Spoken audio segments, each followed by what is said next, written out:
আল্লাহ রাব্বুল আলামিন বলেন, মানুষ কি এইটা মনে করে নাকি সে নিজে বলবে আমি ঈমানদার আর তার পরীক্ষা নেওয়া হবে না? সে বলবে আইয়াকুলু আমান্না, আমি ঈমান এনেছি আর তার পরীক্ষা নেওয়া হবে না, এমনটা নয়। আল্লাহ তাআলা জানায় দেন, অবশ্যই অবশ্যই তোমাদের পরীক্ষা নেওয়া হবে। কোন কোন বিষয়ের? আল্লাহ তাআলা এক নম্বরে বলেন বিশাইইম মিনাল খাউফ। আল্লাহ রাব্বুল আলামিন জানায় দেন ভয় ভীতির মাধ্যমে পরীক্ষা নেওয়া হবে। ওয়াল জু', ক্ষুধা অভাব দরিদ্রতার মাধ্যমে পরীক্ষা নেওয়া হবে।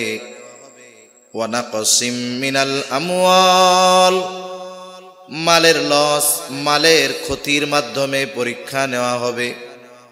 ওয়াল আনফুস, জানের ক্ষতির মাধ্যমে পরীক্ষা নেওয়া হবে। মুফাসসিরিনে কেরাম বলেন এই জানের ক্ষতির মাধ্যমে পরীক্ষা, এটা নিজের জানের ক্ষতির মাধ্যমে পরীক্ষা হতে পারে, আবার এটা আপনজন প্রিয়জনের জানের ক্ষতির মাধ্যমে পরীক্ষা নেওয়া হতে পারে। ওয়াসসামারাত, ফল ফসলের ক্ষতির মাধ্যমে পরীক্ষা নেওয়া হবে। আল্লাহ তাআলা 5টি বিষয়ের পরীক্ষার কথা বলেছেন। বুজুর্গানে দিন বলেন প্রত্যেকটি ঈমানদারকে জীবনের কোনো না কোনো ক্ষেত্রে হতে পারে এই 5 বিষয়ের পরীক্ষার মুখোমুখি হওয়া লাগতে পারে। যদি 5টার নাও লাগে, কমপক্ষে একটা বিষয়ের হলেও পরীক্ষার মুখোমুখি তার এই দুনিয়ায় হওয়া লাগবেই লাগবে। তাহলে যেই পরীক্ষা সুনিশ্চিত, সেই পরীক্ষার জন্য প্রস্তুতি নেওয়াটাই বুদ্ধিমানের কাজ, ঠিক কিনা? তাহলে আল্লাহ রাব্বুল আলামিন এক নম্বরে বলেন বিশাইইম মিনাল খাউফ, আল্লাহ তাআলা কিছু ভয় ভীতির মাধ্যমে আমাদের পরীক্ষা নেবেন। সাধারণত এই দুনিয়ায় ঈমানের উপরে যদি কেউ পরিপূর্ণভাবে চলতে চায়, ঈমানের দাবি অনুযায়ী যদি চলতে যায়, এই ভয় ভীতি শুধু বাহির বা আশপাশ থেকে আসে না, বরং অনেক সময় নিজের ঘরের মধ্য থেকেও হাজারো বাধার সম্মুখীন হওয়া লাগে। আমার এরকম কিছু পরিচিত জন আছে যাদের পরিবার জাগতিক শিক্ষায় অনেক শিক্ষিত, এলিট শ্রেণী, সম্পদওয়ালা মানুষ, কিন্তু ওই তরুণ যুবক উলামায়ে কেরামের সংস্পর্শে এসে তার দিলের পরিবর্তন হয়েছে। দিলের পরিবর্তন হয়েছে, আমলের পরিবর্তন, কথার পরিবর্তন, সুরাতের পরিবর্তন। এখন সে চায় নবীর সুন্নাত অনুসরণ করতে, দাড়ি রাখতে চায়, লম্বা জামা গায়ে দিতে চায়। এক্ষেত্রে পারিপার্শ্বিক কোনো কথাকে সে তোয়াক্কা করে না, কে কি বলল এটা সে তাকায় দেখেন। কিন্তু তার জন্য বড় বাধা তার ঘরের মানুষ। বলে হুজুর কেমন করব বলেন, দাড়ি রাখতে চাই, দ্বীনের উপরে চলতে চাই। আমার মা, আমার বোন, আমার বাবা, দ্বীনের উপরে চলার ক্ষেত্রে আমার সবচাইতে বড় বাধা। আমি দাড়ি রাখলে মানুষ জঙ্গি বলল না মোল্লা বলল সেটা আমার কিছু আসে যায় না, কিন্তু আমি যখন দাড়ি লম্বা করা শুরু করেছি, আমার মা আমাকে বলে তুমি এটা রাখবা না, তোমারে মানুষে জঙ্গি বলবে, আমাদের আত্মীয় স্বজন তোমার কাছ থেকে দূরে সরে যাবে। আমি বললাম মা সব সরে যাক, তাতে কি, আমি নবীর আদর্শে আদর্শিত হতে চাই, দ্বীনের উপরে পরিপূর্ণ চলতে চাই। এইবার তার ঘর থেকে হুমকি দেওয়া হয়, তুমি যখন ঘুমায়া থাকবা তখন আমরা তোমার দাড়িগুলো কেটে দিব। তাহলে দেখুন, দ্বীনের উপরে চলতে গেলে পারিপার্শ্বিক ভয়ভীতির পরীক্ষা তো আছে। কিছু কিছু ক্ষেত্রে এই ভয় ভীতি নিজের ঘরের মধ্য থেকেও দেওয়া হয়। এজন্য ঈমানদার ঈমানের উপরে চলতে গেলে হাজারো বাধা আসবে, হাজারো বিপত্তি আসবে, ভয় ভীতি আসবে, বিভিন্ন সূরাতে বিভিন্ন আকৃতিতে আসবে, এটা স্বাভাবিক।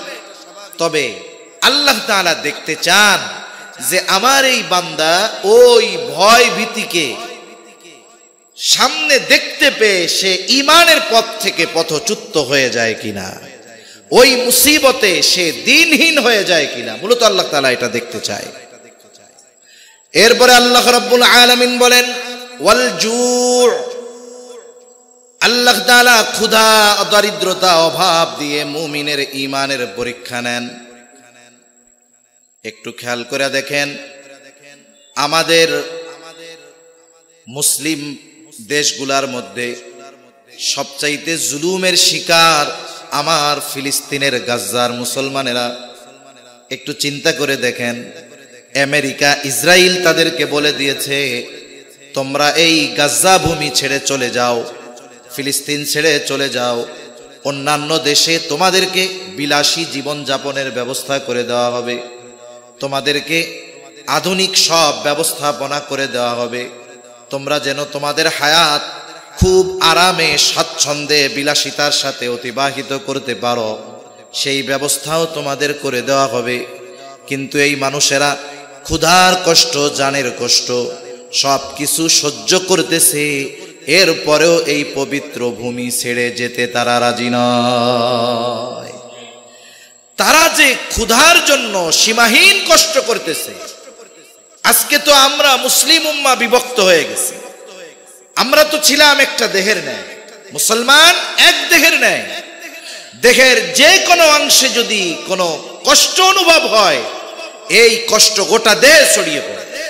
একজন যদি প্যারালাইজড তার না হয়, তাহলে পায়ে যদি কাটা ফুটে, এই ব্যথার খবর মাথা পর্যন্ত পৌঁছিয়ে যায়। চোখে যদি কোনো কষ্ট হয়, এই কষ্ট সারা দেহ অনুভব করতে পারে। এক জায়গায় আঘাত লাগে, অনেক সময় ওই আঘাতে গোটা দেহের মধ্যে জ্বর চলে আসে, ঠিক কিনা বলেন? আজকে আমরা মুসলিম উম্মাহ সীমান্ত আর জাতীয়তাবাদের বেড়াজালে আটকে গিয়েছি। আমরা পরিচয় দেই নিজেদের, কেউ বলে বাঙালি, কেউ বলে বাংলাদেশি, সাথে সাথে সীমান্তের বেড়াজাল।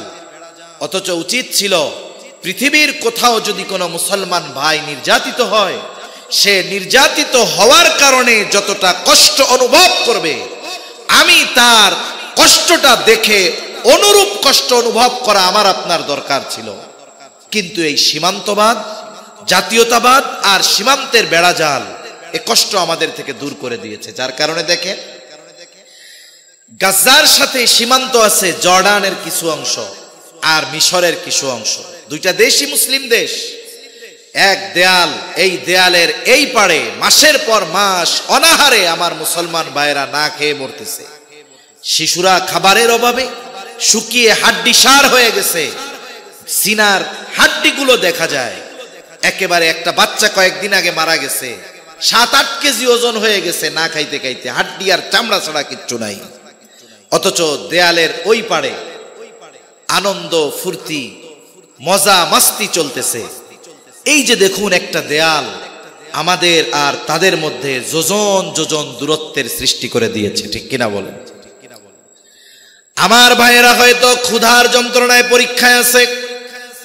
অনুরূপ ভাবে আল্লাহ রাব্বুল আলামিন জানায় দেন, তিনি ক্ষুধা, অভাব, দরিদ্রতা দিয়ে মুমিনের ঈমানের পরীক্ষা নেন। এরপরে আল্লাহ তাআলা বলেন, ওয়া নাকসিম মিনাল আমওয়াল।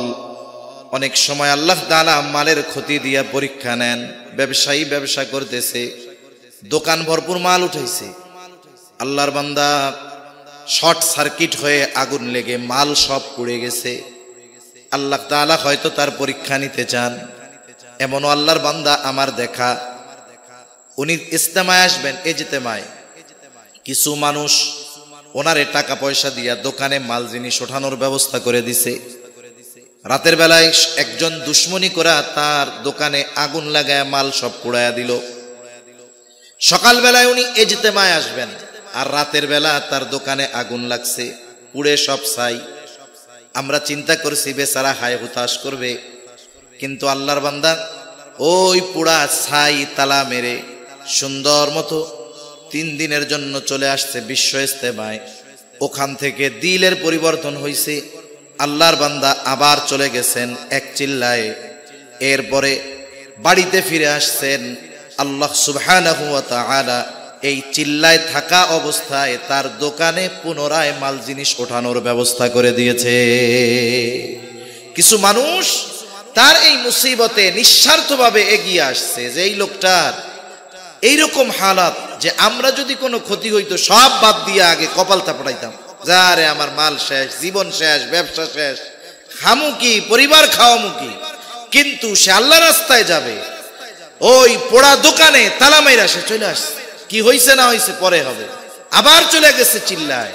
আল্লাহ তাআলা কিছু লোক তৈরি করে দিছে তার জন্য, সে আসছে, আবার তার ব্যবসা চাঙ্গা, আলহামদুলিল্লাহ এখন সে ভালো আছে। এজন্য অনেক সময় এমনটা হয় যে আল্লাহ তাআলা বান্দার মালের মধ্যে কিছু লস দিয়ে পরীক্ষা নেয় যে আমার বান্দার মনোভাবটা কি, কারণ দেইও তো আমি, নেইও তো আমি, ঠিক কিনা বলেন?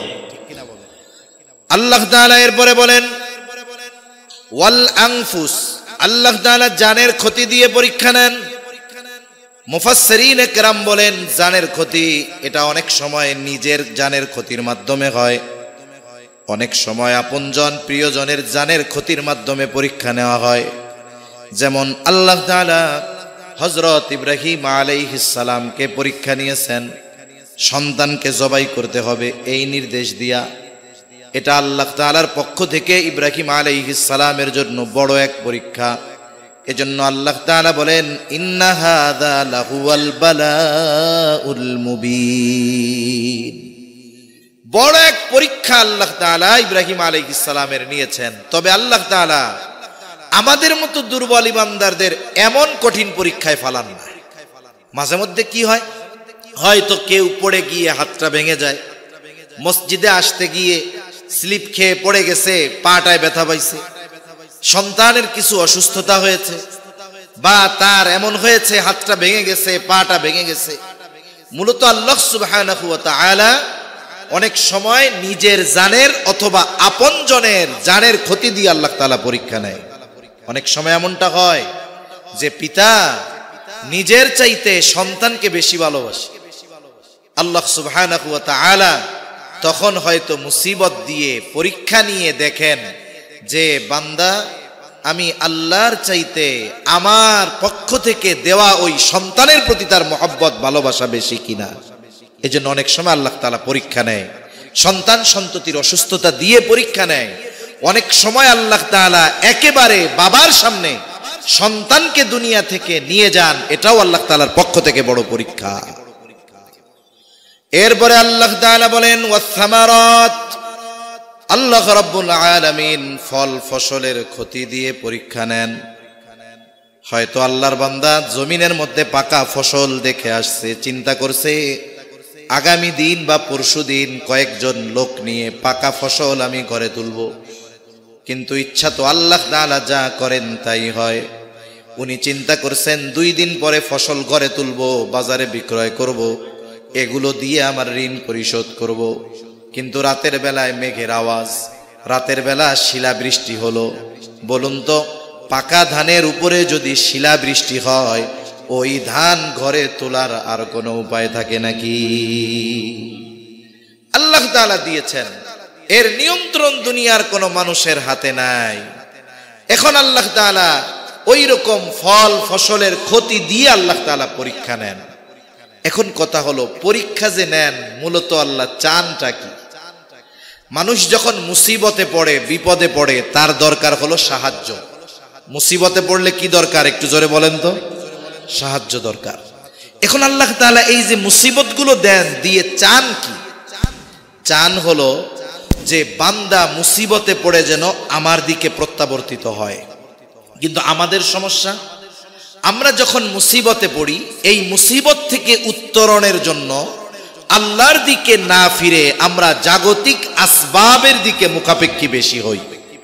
যেমন অসুস্থ হয়েছি, আমাদের চিন্তা থাকে চিকিৎসাই আমাকে সুস্থ করতে পারে, আমার কিছু টাকা পয়সার প্রয়োজন, আমি চিন্তা করি অমুকের কাছ থেকে যদি কর্জ আনা যায়, অথবা অনেকে তো আরেক ধাপ এগিয়ে গিয়ে সুদে লোন এনে চিন্তা করে এই মুসিবতটা আমাকে দূর করতে হবে। আছে না নাই এরকম? অথচ আল্লাহ তাআলা আগেই বলেছি পরীক্ষা নেন, কিন্তু বান্দা পরীক্ষায় ফেল যাক এটা চান না।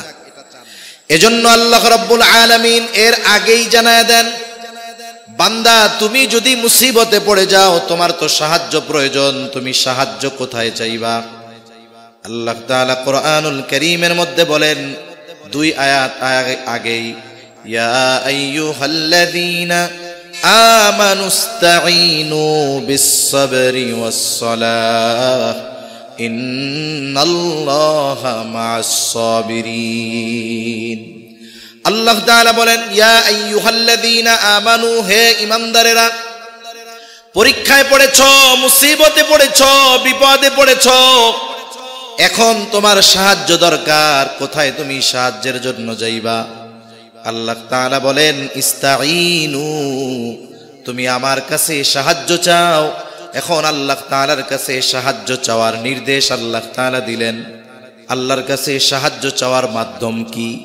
অনেক মানুষ বোঝে না। অনেকে চিন্তা করে আল্লাহর কাছে যদি সাহায্য চাইতে হয় তাইলে অমুক বাবার মাধ্যমে চাইতে হবে। নাউজুবিল্লাহ বলেন।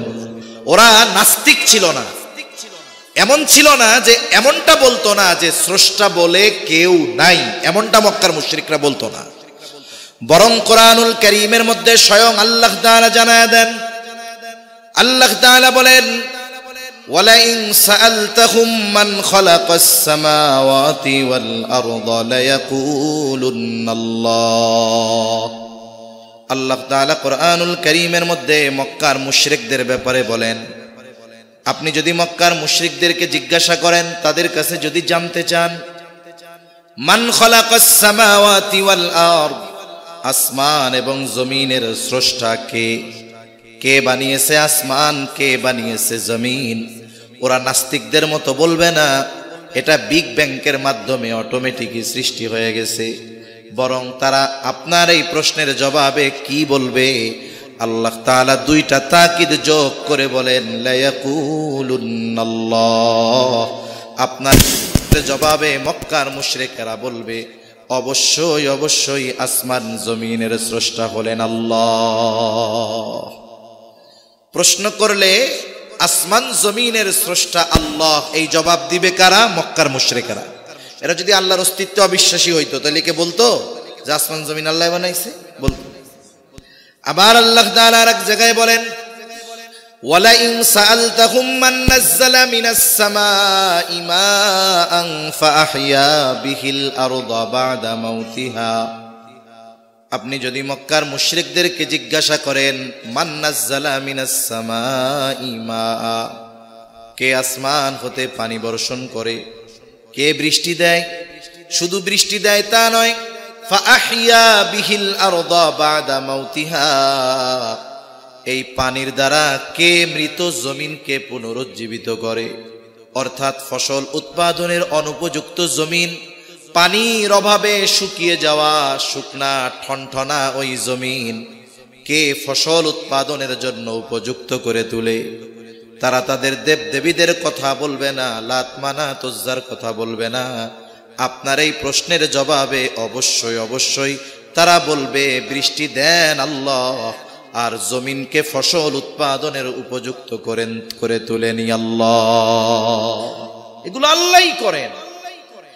এরপরে আল্লাহ তাআলা আরো এক জায়গায় বলেন, ওয়ালাইন সাআলতাহুম মান খালাকাহুম লায়াকুলুন্নাল্লাহ।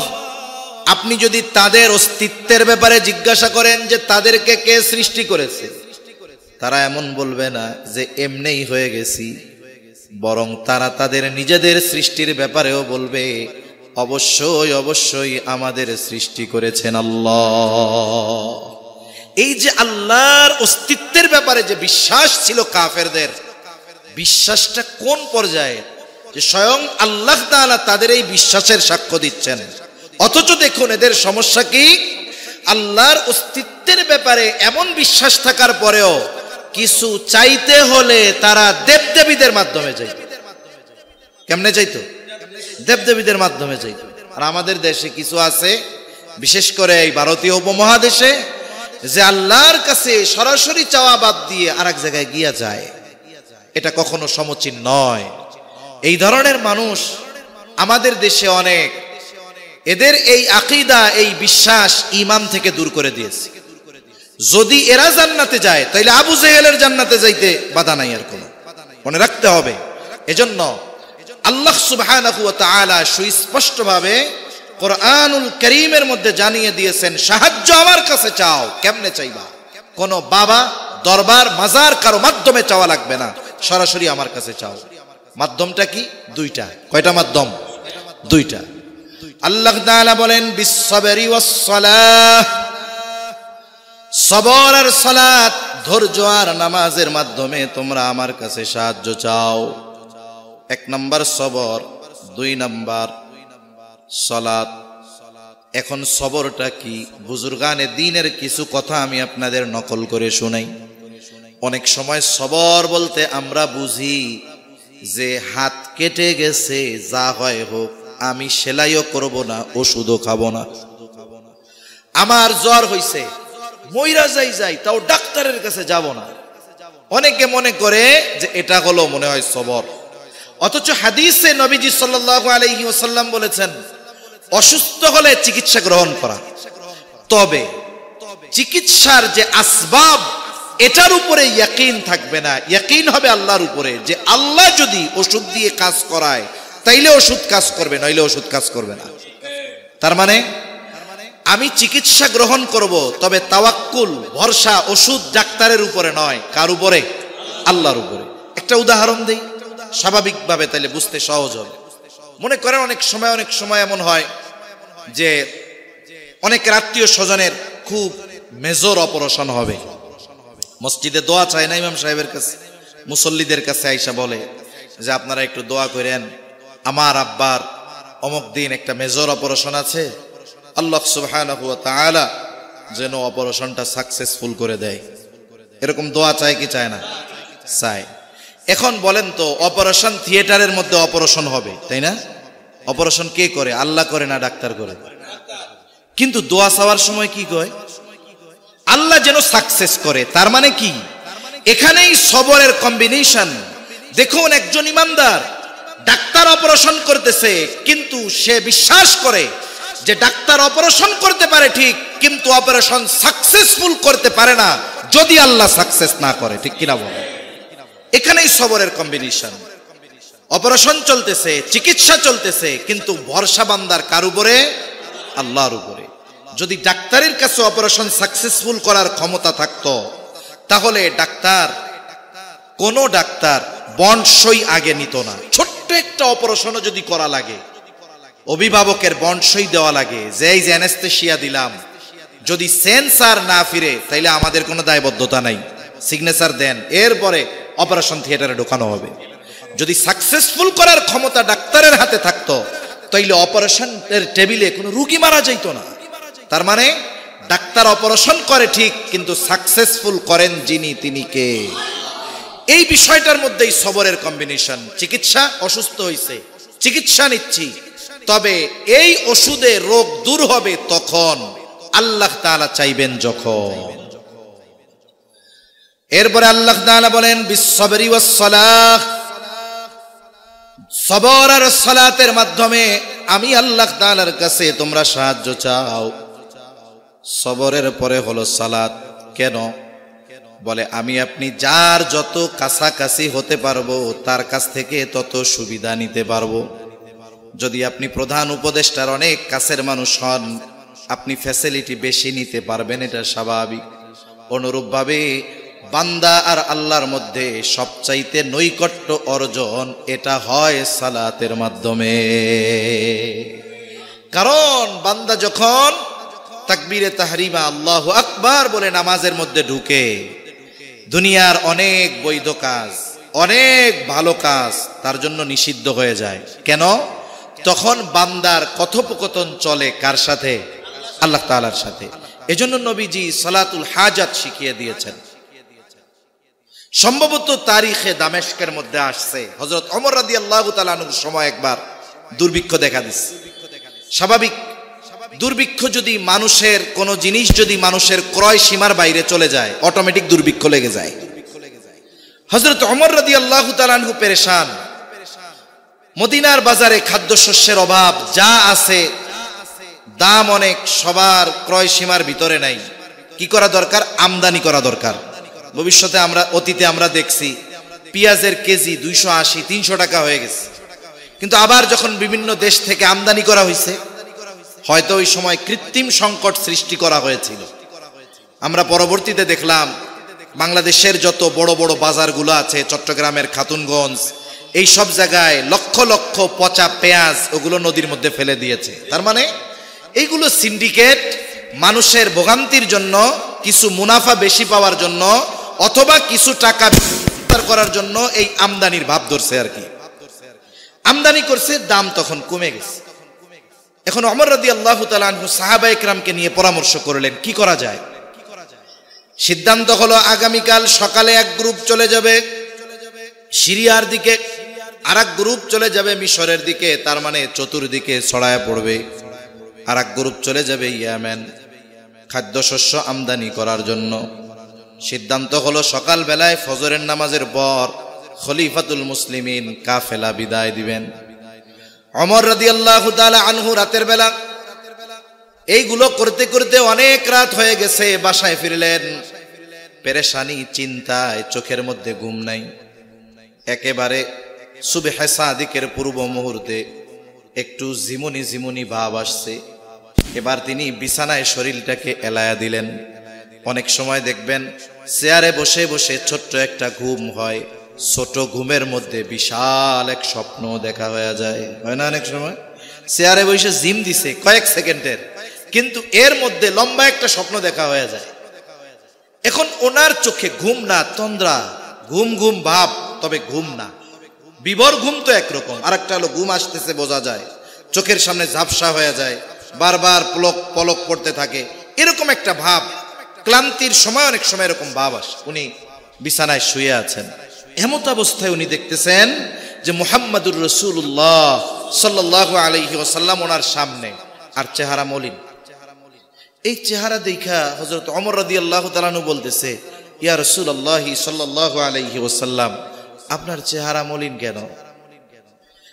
তখন রাসূল সাল্লাল্লাহু আলাইহি ওয়াসাল্লাম বলতেছে, ওমর, তুমি দুর্ভিক্ষ দূর করার জন্য কত ধরনের পদ্ধতি অবলম্বন করতেছো, কিন্তু এই মুসিবত থেকে উত্তরণের মাধ্যম আমি কি তোমাদেরকে শিখায়া দেই নাই? সালাতুল হাজাত আমি কি তোমাদের শিখায়া দেই নাই? যখন কোনো কিছুর প্রয়োজন সামনে আসবে আগে আল্লাহ তাআলার কাছে এই প্রয়োজনের কথা বলা, এটা কি আমি তোমাদের শিখায়া দেই নাই? ইতিমধ্যে মসজিদে নববীর মিনার থেকে আজানের আওয়াজ কানে চলে আসলো। তিনি মসজিদে চলে গেলেন, ফজরের নামাজের পর ঘুরে বসলেন, বললেন, শোনো, কোথাও কোনো কাফেলা যাওয়ার দরকার নাই, আমরা ঘরে ঘরে সকলে সালাতুল হাজতের আমল শুরু করে দাও। ইতিহাস বলে 1 সপ্তাহ লাগে নাই, আল্লাহ তাআলা মদিনার বাজারের যেই খাদ্যশস্যের অভাব আল্লাহ তাআলা দূর করে দেয়। এজন্য আমি আপনি যখন কোনো মুসিবতে পড়ব, কোনো প্রয়োজনে পড়ব, বান্দার দ্বারস্থ হওয়ার আগে কার দ্বারস্থ হব? জোরে বলেন। আল্লাহর কাছে আগে বলবো যে আল্লাহ, এটা আমার প্রয়োজন, এটা আমারে দেন। আল্লাহ তাআলা ব্যবস্থা করবেন। এজন্য আল্লাহ তাআলা বলেন, ইস্তাঈনু বিস-সাবরি ওয়াস-সালাহ। হে ঈমানদারেরা, একটু খেয়াল করব, আল্লাহ ডাক দিচ্ছেন ঈমানদার বলে। কি বলে? ঈমানদার বলে ডাক দিচ্ছেন। হে ঈমানদারেরা, ইস্তাঈনু বিস-সাবরি ওয়াস-সালাহ, তোমরা আল্লাহ তাআলার কাছে ধৈর্য আর নামাজের মাধ্যমে সাহায্য চাও। এরপরে আল্লাহ তাআলা বলেন, ইন্নাল্লাহা মা'আস-সাবিরিন। আল্লাহ এটা বলেন নাই, ইন্নাল্লাহা মা'আল মুমিনিন, আল্লাহ বলেন নাই। ডাক দিছেন মুমিন বলে, লাস্টে কি বলতেছেন? আল্লাহ ধৈর্য ধারণকারীদের সাথে আছেন। তার মানে সাধারণ মুমিন ঈমান আনছে, এদের অবস্থান আর যে সবের মুমিন তার অবস্থান এক না। কথা বুঝেন নাই মনে হয়। একজন শুধু ঈমান আনছে, আর একজন শুধু মুমিন না, সে সবের মুমিন, সবরের গুণ তার মধ্যে আছে। এই দুইজনের মধ্যে তফাৎ আছে। দেখেন, ইব্রাহিম আলাইহিস সালাম যখন সন্তানকে জবাই দিবে, ইসমাঈল আলাইহিস সালাম কি বলছে? ইয়া আবাতি ফাআল মা তুমার সাতাজিদুনি ইনশাআল্লাহু মিনাস সাবিরিন। ইনশাআল্লাহ আপনি আমাকে ধৈর্য ধারণকারীদের অন্তর্ভুক্ত পাবেন। ইব্রাহিম আলাইহিস সালাম দোয়া করছিল, ওই যে রব্বি হাবলি মিনাস সালিহিন, আমার একটা নেককার সন্তান দেন আল্লাহ। আল্লাহ বললেন, ফাবাশশারনাহু বিগুলামিন হালিম, একটা সহনশীল সন্তানের সুসংবাদ দিছে। সহনশীলকে, যার মধ্যে সবরের গুণও আছে, সে আল্লাহ বলছিলেন কেমন সহনশীল সন্তান দিব তোমারে, এইটা আল্লাহ দেখাইছেন কোন সময়?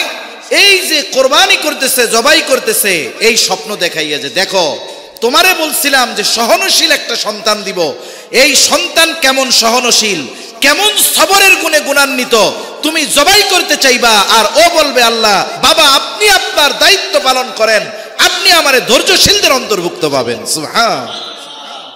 এই জন্য সবরের গুণ যেন তেন গুণ না। আল্লাহ বলেন, তার মানে আল্লাহ বলতে চায় যেই মুমিন মুসিবতে পড়ে ধৈর্য আর নামাজের মাধ্যমে আল্লাহর কাছে সাহায্য চায়, তার প্রমোশন হয়। কি হয়?